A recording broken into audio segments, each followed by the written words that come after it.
All the articles you have come to love in Horse and Rider magazine are now available in this podcast, Horse and Rider on Audio. Each article is released as its own separate episode to make them quick and easy to listen to. Search Horse and Rider on Audio on your favorite podcast player and you will never miss an article. This article is titled New Horse, New Problems and was published on October 17, 2024. A new horse can bring excitement and energy to the barn, and even reinvigorate your passion. However, there are also a myriad of new problems that can come with a new horse. Learn how to introduce him properly to avoid these common issues. The day has finally come, and the search has paid off. Now there are no more ads to read, no more drives to arenas to see if your high hopes will be dashed, no more anxiously awaiting the results of a pre-purchase exam. You found the perfect horse for you. The paperwork is signed, the money has exchanged hands, and today you bring him home. It's all sunshine from here, right? Whether he's a show horse that will take you to the next level, a dependable trail mount that can carry you to new country, or just the sweet, solid horse that will give you back your confidence, a new horse brings new energy to the barn. However, a new horse can also bring new problems. Introducing a new horse to the barn brings its own set of challenges and has an adjustment period. Don't panic if you notice behaviors in your new horse that you didn't pick up on when you tried him out. Photo by Terry Cage /stock.adobe.com. This isn't the horse I bought. After your new horse steps off your trailer and finds his way into your barn, the excitement has just begun. You might find yourself hanging around the barn more, spending time with him, making plans in your head for all the adventures you'll have, and filling your camera roll with photos. Bringing home a new horse can recharge your passion and fill you with excitement for the future. But maybe you start to notice characteristics in this horse that you didn't see when you tried him out before buying. Perhaps he seems a little watchy on the ground, or he isn't eating well or settling into your barn's atmosphere. Maybe you took him out for the first ride in your arena, and he just didn't perform to the level that he did when you tried him at his old home.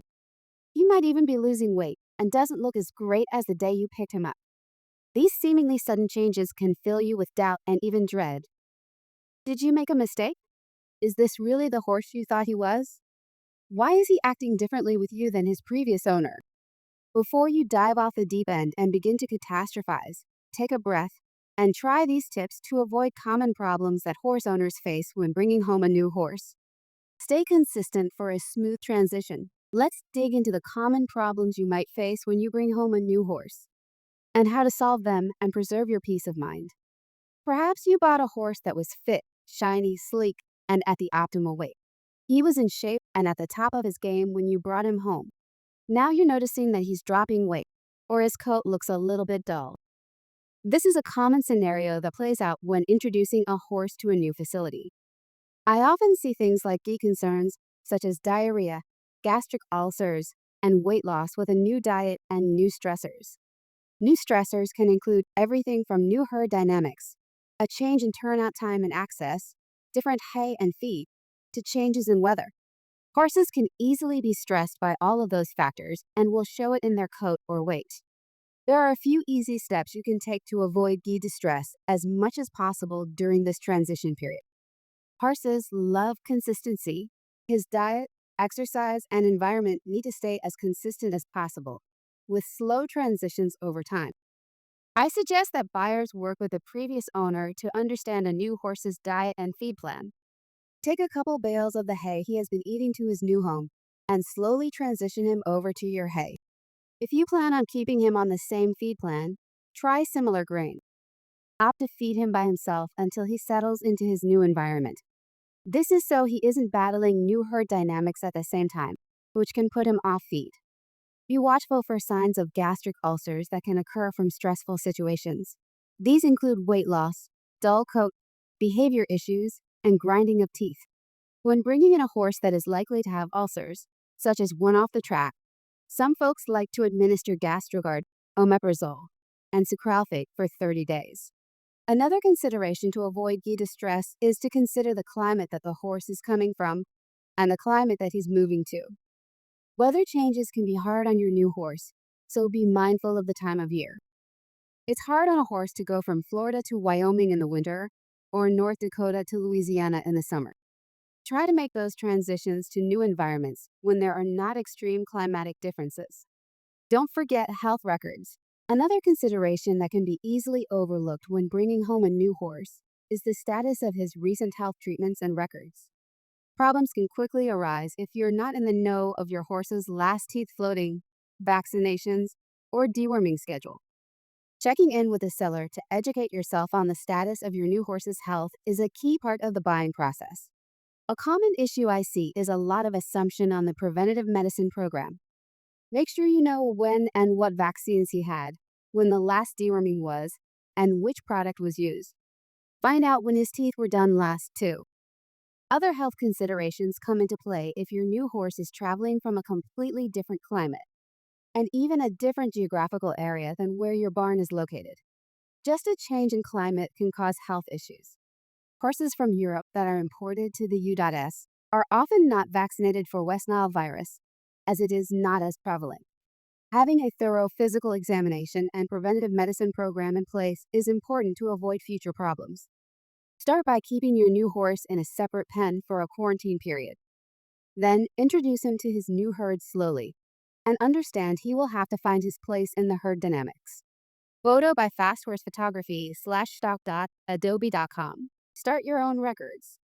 Once you learn your new horse's health history, keep a record of the previous products used for vaccines and deworming. This helps you knowledgeably and slowly transition your new horse over to your program. Knowing the horse's health history in general will give you the best idea of what to expect when you bring him home and help you avoid unexpected issues that might be lurking under the surface. A pre-purchase exam can rule out existing issues or give you an idea of what you'll need to do to support your new horse when you bring him home. I see a lot of folks spending a lot of money on horses without a pre-purchase examination. If you're buying a horse for over $5,000, I recommend you spend the $500 to $800 for a pre-purchase examination before purchase. I also recommend thinking ahead should a problem arise. When buying a new horse, it's also worth considering equine insurance.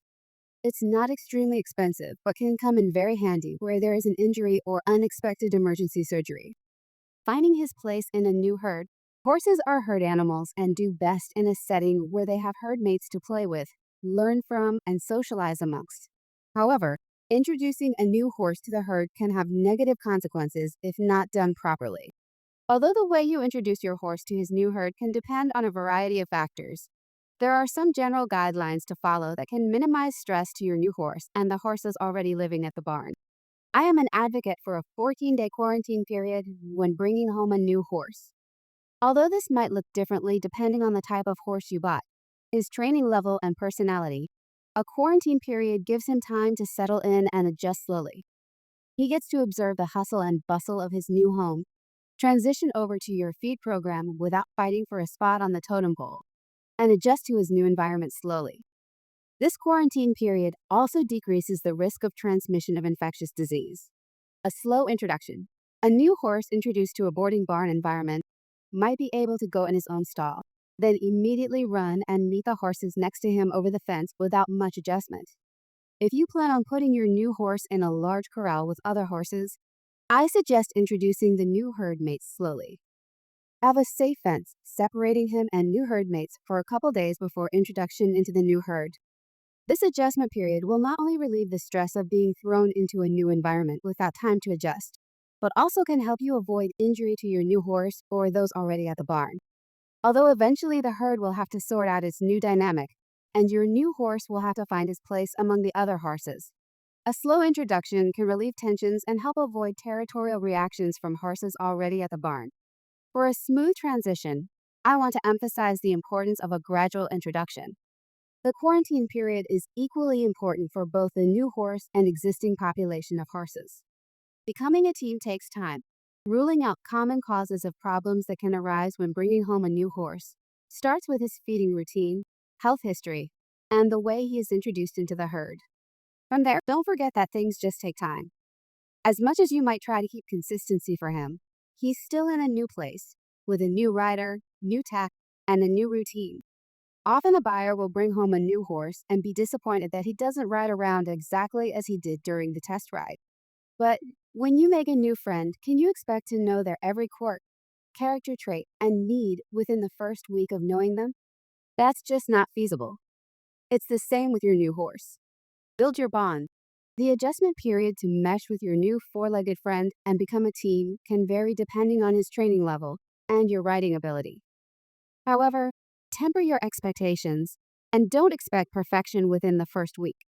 Even if your new mount is an accomplished show horse with a win record a mile long, he's still going to have to adjust to his new environment. He might be quicker to adapt, but you still need to put in the time and effort to become a true team. And this often looks like being patient and just spending time with him to learn his personality and needs. Sometimes this means just sitting in his stall and enjoying each other's company. Or perhaps it's long grooming sessions to help him relax. Maybe instead of diving right into training and showing, you spend the first few weeks just riding and learning his buttons, quirks, and behaviors. Don't rush a new horse. Not taking the time to bond with your new horse won't yield you the results you're looking for. One of the worst things you can do is to bring a new horse home, toss him out in a pasture of other horses, and then start showing him the next week. It takes time for a horse to adjust to a new environment with new friends and new people. You want to make him feel comfortable and confident in that new place. Bringing home a horse is exciting. It can reinvigorate you, energize the barn, and even ignite your passion for horses again. You want to build a lasting partnership with this horse and become a team that can conquer any challenge ahead. So let him adjust slowly, know his history, and take your time. There are a few things that every horse can benefit from when they go to a new home. Patience, love, and observation are the most important for a horse and his new owner.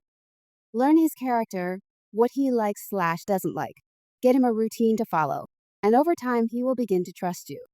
And now you're creating a mutual respect that can truly help build a lifelong friendship.